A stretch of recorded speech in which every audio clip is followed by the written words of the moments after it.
umutekano icyo kintu gihangayikisha igihugu cyose icyo ari cyo cyose ku isi. Ese wari uzi ko Leta Zunze Ubumwe za Amerika ari cyo gihugu gishora akayabo nk'ingengo y'imari mu gisirikare cyacyo ku mwaka kuri uyu mubumbe wose? Asaga trillion ashorwa ku ngengo y'imari buri mwaka mu gisirikare cya Amerika. Aha ni wumva trillion, wumve miliyari igihumbi zose. Aya mafaranga ni 1/3 cy'umusaruro mbumbe wose wa Afrika nk'umugabane ibihugu 54. Kugira ngo byumve neza, umugabane wa Afrika winjiza asaga trillion 3 buri mwaka umusaruro mbumbe. Umutekano rero ukabuza mu bintu bya mbere bisaba ikiguzi gihambaye ku gihugu cyo cyose mu isi. Kabone n'ubwo igihugu cyaba gikennye gishora akayabo kaza miliyari z'amadolari y'amanyamerika ku mutekano wacyo, cyane cyane ibikorwa bya gisirikare. Bakunzi ba Jungle Time Show, muri session y'uyu munsi tugiye kubaganiza ku bihugu bya mbere 10 muri Afrika bifite igisirikare gikomeye gitinyitse ndetse gihambaye. Aha tugiye kugenda ku makuru dukura kuri Military Africa ndetse na Global Firepower Organization zikusanya amakuru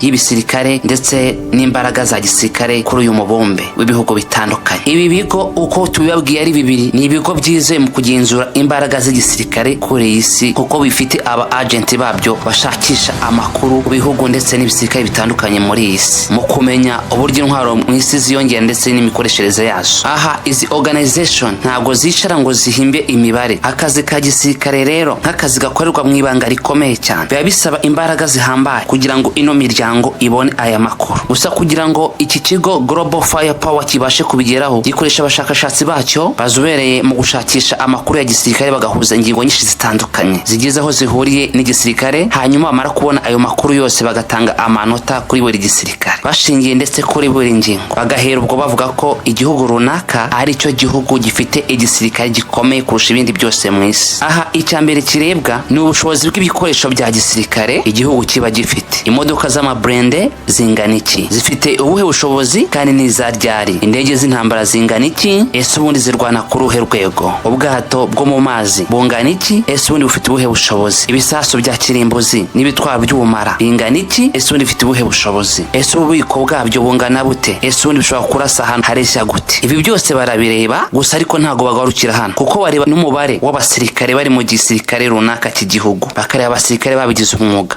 bakareba abarwanira mu mazi, abarwanira mu kirere ndetse n'abarwanira ku butaka. Bareba ndetse kandi n'umubare w'abasirikare batari mu kazi, abo bitwita reserve force, ndetse hakarebwa n'umubare w'abasirikare ndetse n'umubare w'amafaranga akoreshwa mu gihe cy'umwaka nk'ingengo y'imari ya gisirikare ku mwaka y'icyo gihugu, yaba yakoreshwa mu kugura ibikoresho ndetse n'akoreshwa mu guhemba abasirikare b'icyo gihugu, ndetse n'akoreshwa mu gukora missions zidasanzwe cyangwa se special military operations. Aha rero iyo bara igisirikare gifite amanota menshi, babara igisirikare gifite amanota yegereye hafi ya 0. Ni ukuvuga ngo ufite byose ku rwego rwa mbere, urugero nka Leta Zunze Ubumwe za Amerika ushobora gusanga ifite hafi y'ibice 0.00 na ugasanga niyo ihambaye cyangwa se niyo ikomeye kurusha ibindi bisirikare byose mu isi. Aha ni ukuvuga ngo uko ugenda ugira grade rito ni kugenda ugira amahirwe menshi ko ufite igisirikare gikomeye cyane kurusha ibindi. Noneho kandi mu guteranya amanota yose ku buri ngingo, bagateranya n'andi manota bagendeye ku rugamba ndetse intambara za vuba igisirikare kiba cyararwanye mu gihe cya vuba. Aha kandi harebwa no ku nkambi za gisirikare ndetse n'ibirindiro igihugu gifite hanze y'imipaka yacyo, ndetse hakarebwa no ku mashuri ya gisirikare muri icyo gihugu uko ahagaze. Ubu ndabiza benshi batangiye kugira amatsiko batekereza bati u Rwanda rwo rwa ruhagaze kuri uwo mwanya. Ese murakeka twaba turi ku mwanya wa kangahe? Gusa kuri urutonde ku isi yose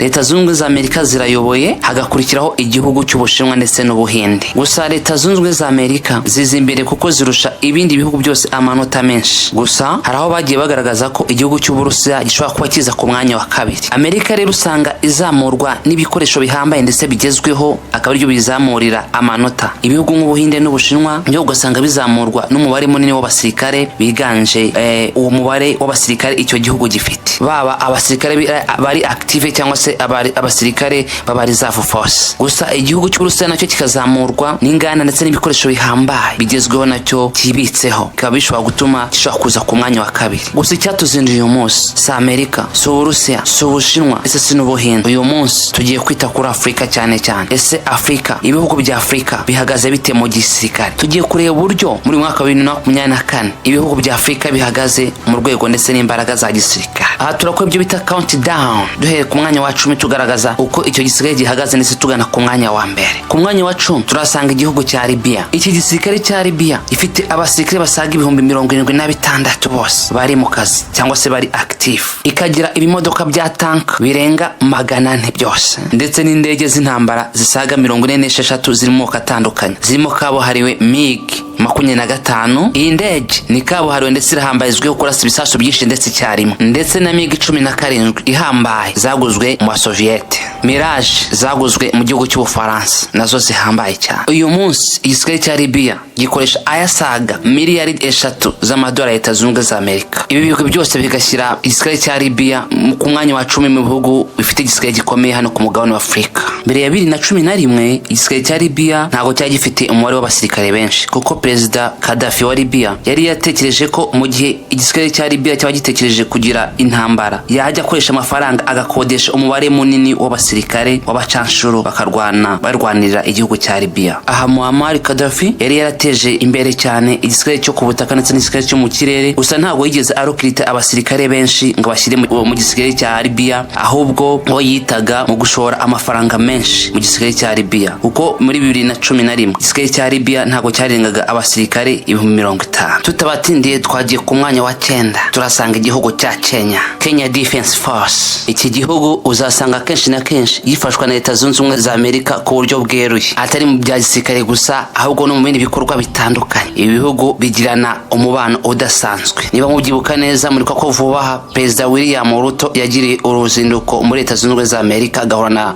Joe Biden. Iyi nkuru yaravuzwe cyane ku bucuti bwa Kenya ndetse na Leta Zunze Ubumwe za Amerika. No mu gisirikare rero umunsi ku munsi Leta Zunze Ubumwe za Amerika zitera inkunga igisirikare cya Kenya. Buri mwaka Kenya ishora yasaga miliyari 2 z'amadolari ya Leta Zunze Ubumwe za Amerika nk'ingengo y'imari ya gisirikare. Kenya kandi ikaba ifite ingabo zisaga 30,000 byose mu bubiko bwayo. Kenya ifite indege z'intambara zihambaye zifite inshingano zo gukumira umwanzi zigira ku 17, kajugujugu 90, ibifaru byo mu bwoko bwa Vipers bikaba mu ijana. Ibi bigashimangira rero nta kabuza ubushongaye n'ubukaka bw'igisirikare cy'igihugu cya Kenya ndetse n'ubufatanye buhambaye na Leta Zunze Ubumwe za Amerika. Iki gisirikare cya Kenya cyarwanya intambara zitandukanye zirimo nk'iyo kurwanya ibyihebe bya Al-Shabaab byo muri Somalia bikunze kugaba ibitero bitandukanye aho ngaho mu gihugu cya Kenya. Twimanukiye ku mwanya wa 8 turasanga igihugu cya Tunisia. Iki gihugu kibarizwa mu majyaruguru ya Afurika mu bihugu by'Abarabu, kuko asaga miliyari 1 na miliyoni 200 z'amadolari y'amanyamerika Tunisia iyasohora mu mufuka ishaka kuyashora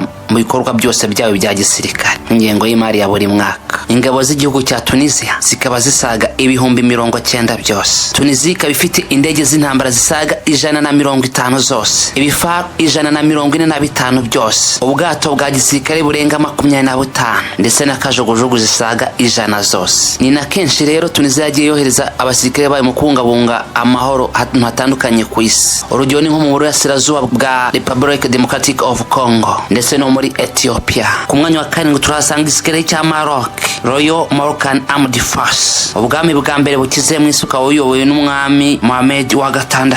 Akaba umusirikare kabuhariwe ku ipeti rya general, akaba n'umugaba mukuru w'ikirenga mu gisirikare cya Maroc.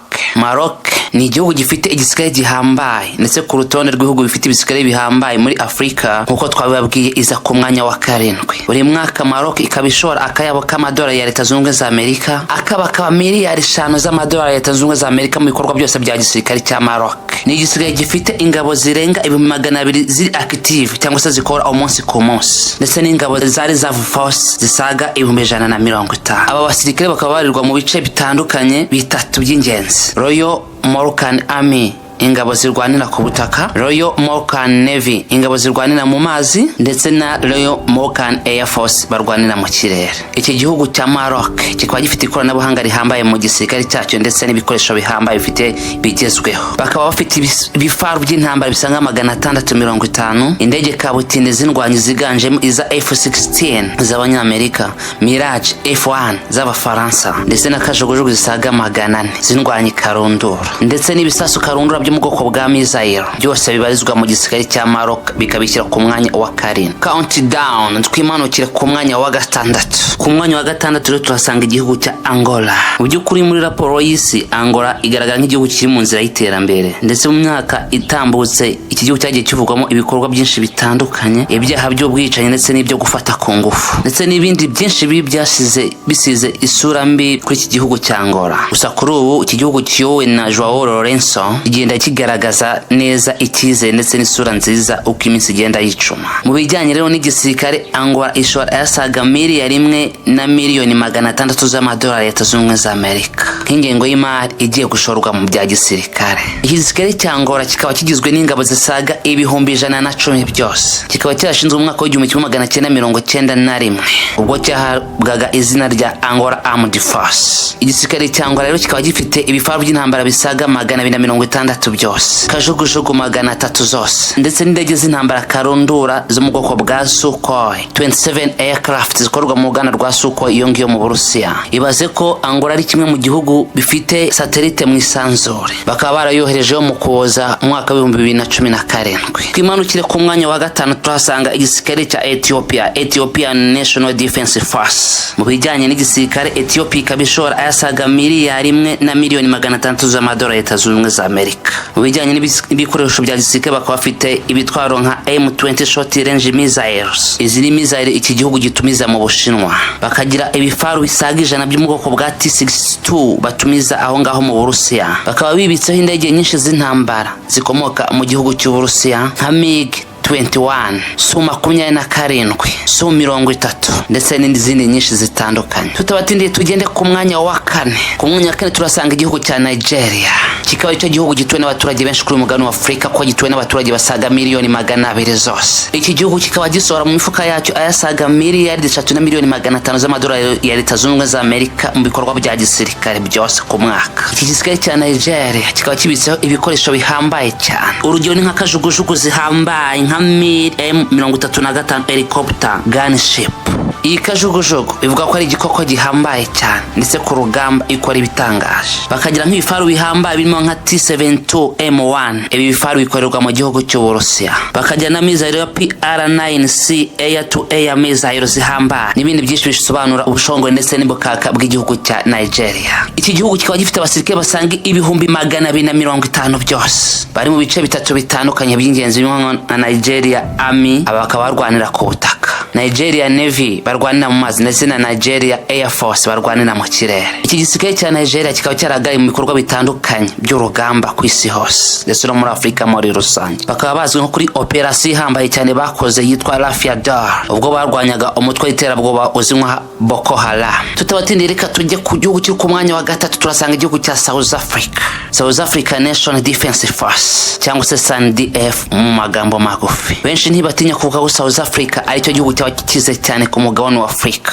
Nk'ibindi bisirikare byose rero, abasirikare b'iki gisirikare bakubiye mu mitwe 3 ariyo South African Army, ingabo zirwanira ku butaka, South African Navy barwanira mu mazi, ndetse na South African Air Defense Force barwanira mu kirere. Iki gihugu kikaba kibitseho submarine, bwa bwato karabutaka burwanira munsi y'inyanja. Izi submarine zikaba zakorewe mu gihugu cy'Ubudage mu ruganda rwayo rwitwa HDW iyo ngiyo muri mu Budage. Indege z'intambara zisaga 20, ibifaru bisaga 200, kajugujugu z'intambara zisaga 500. South Africa ikaba ifite abasirikare basaga 100,000 bari mu kazi, ndetse n'abandi basaga 150 babarwa nka reserve troop cyangwa se reserve force. Aba bose bakaba ari mu biganza by'umugaba mukuru w'ingabo Lieutenant General Kurekani Mbata, wamamaye cyane w'imyaka 56 y'ubukure. Let's go ku mwanya wa 2 turasanga igihugu cya Algeria, igihugu cyo mu Barabu iyo ngiyo mu majyaruguru ya Afurika. Iki gihugu nacyo kikaba kibitse amato yo munsi y'inyanja cyangwa se submarine. Kikaba gishora arenga kuri biliyoni 12 y'amadolari ya Leta Zunze Ubumwe za Amerika mu nkingengo y'imari ya gisirikare buri mwaka. Bakaba bitseho ingabo zisaga 165 byose. Bakaba bafite umutekano mu nshingano, igihugu cya mbere muri Afurika mu bunini kuri uyu mugabane wa Afurika kugicungira umutekano. Iki gisirikare kikaba gifite ibikoresho bihambaye by'intambara, ibifaru karundura by'intambara bisaga 2,000, indege z'intambara zisaga 300 zose, ndetse n'ibindi bikoresho karundura bya gisirikare byiganjemo byakorewe mu gihugu cya Russia.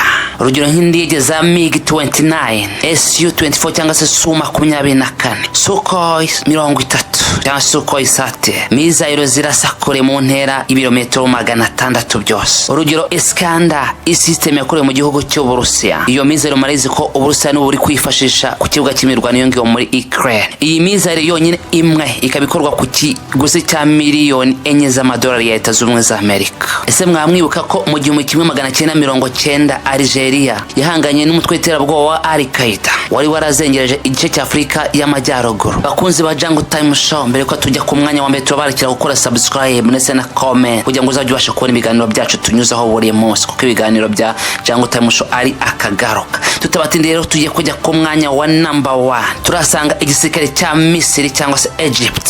Iki gihugu kibarizwa mu majyaruguru y'umugabane wa Afrika, ndetse ntawe utazi iki gihugu bitewe n'amateka cyihariye yo kwa Farao ya kera, mu mateka ya kera cyane. Bakaba bafite igisirikare gihambaye bitari ku mugabane wa Afrika gusa ndetse no ku isi yose. Bakaba baragiye barwanya intambara nyinshi zitandukanye bishingiye ku makimbirane ari hagati y'ibihugu by'Abarabu ndetse n'igihugu cya Israel. Iki gihugu kikaba gifite ubwato bwo muzi w'inyanja buzwi nka submarine. Ese wari uzi ko ku isi yose mu bihugu bifite igisirikare gihambaye Egypt cyangwa se Misiri iri ku mwanya wa 15 ku isi yose. Iki gisirikare cya Misiri kikaba gifite abasirikare basaga 310 ndetse n'ibindi 370 byose bikora nka reserve force. Bakaba bashora ayasaga miliyari 4 na miliyoni 500 z'amadolari ya Leta Zunze za Amerika nk'ingengo y'imari ya gisirikare buri mwaka. Igisirikare cya Misiri rero abasirikare bacyo bakaba bagabanyije mu bice bitatu by'ingenzi bitandukanye: Egyptian Army, Egyptian Navy ndetse na Egyptian Air Force. Egyptian Army bakaba barwana ku butaka, Egyptian Navy bakaba barwana mu mazi, ndetse Egyptian Air Force bakaba barwana mu kirere.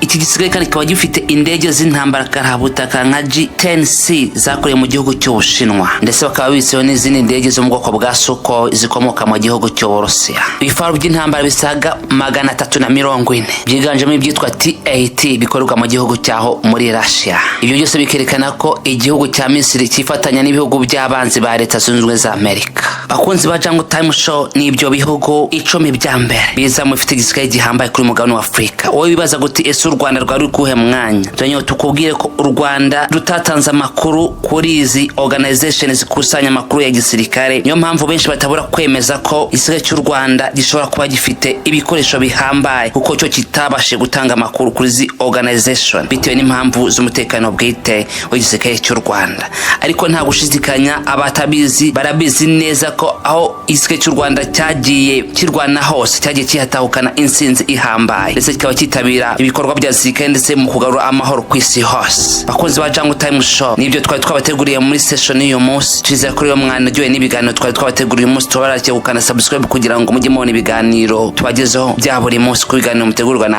Urwanda muri Jungle Time Show. Nakagaruka. Ciao ciao.